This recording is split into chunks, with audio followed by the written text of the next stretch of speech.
જે તમામ કાલોલથી જે તમામ વર્કરો આવ્યા છે એમના માટે પણ આપણું લડવાનું ફરજિયાત છે અને એમને જ્યાં સુધી નોકરીમાં પાછા ના લે ત્યાં સુધી આપણે અવિરતપણે બધા બહુ બધા મહેમાન બી આવ્યા છે.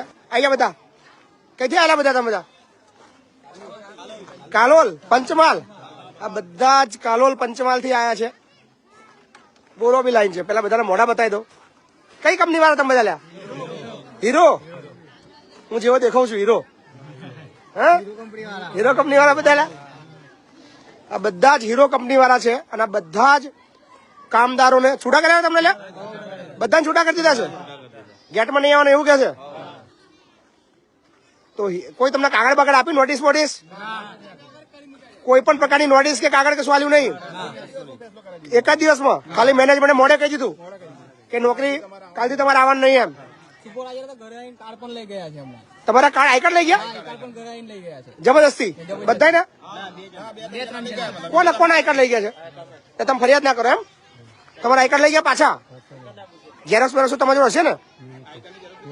ફોટો છે ને? બસ ચાલશે, વાંધો નહીં. ફોટો પર આપણે કેસ લડીશું, ચિંતા કરશો.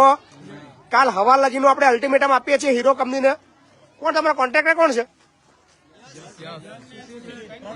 યસ, સુશીલ અને સુપ્રીમ 3 કંપની છે કોન્ટ્રાક્ટર. તમે બધા કોન્ટ્રાક્ટ હેઠળ છો અને ત્રણેયનો કોન્ટ્રાક્ટ ચાલે છે હીરો કંપનીમાં. તો તમારો કોન્ટ્રાક્ટર શું કહી રહ્યો છે? HR માંથી ના પાડ્યું છે તમને?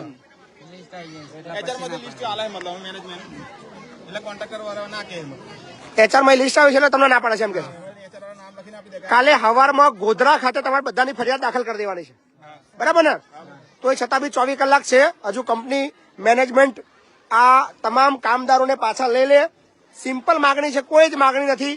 આ લોકોને તમામને પાછા લઈ લે. અધરવાઇઝ આવતીકાલે Mahipatsinh Chauhan as a advocate તરીકે આ બધાની લીગલ ફરિયાદ લેબર ઓફિસની અંદર કાલે દાખલ કરશે 10:30 વાગે. જેની નોંધ લે તો સમય આવતીકાલ 10:30 સુધીનો છે આ બધાને પાછા લેવાનો. નહીતર પછી લીગલી કાર્યવાહી માટે તૈયાર રહે, બરાબર ને? કાલે 10:30 વાગે બધાએ ગોધરા ખાતે પહોંચી જવાનું છે, બરાબર?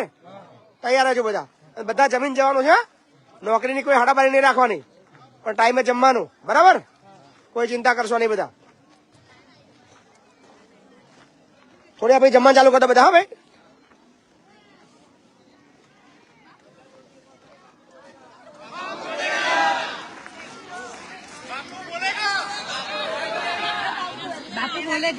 બાપુ રોજ બોલેગા ને?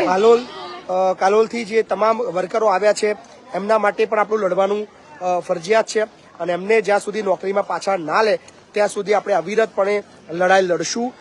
સમગ્ર ગુજરાતમાંથી દૂર દૂરથી લોકો ન્યાય અર્થે આવી રહ્યા છે અને એક વિશ્વાસ છે એમને કે અહીંયાથી ચોક્કસ એમને ન્યાય મળશે. તો થેન્ક યુ સો મચ. જેટલા બી લોકો અમને પ્રેમ આપે છે, અમને સહકાર આપે છે, એ બધા લોકોનો અમે બહુ બધો આભાર માનીએ છીએ કે તમારા સાથ અને સહકારને લીધે આ બધું શક્ય બન્યું છે.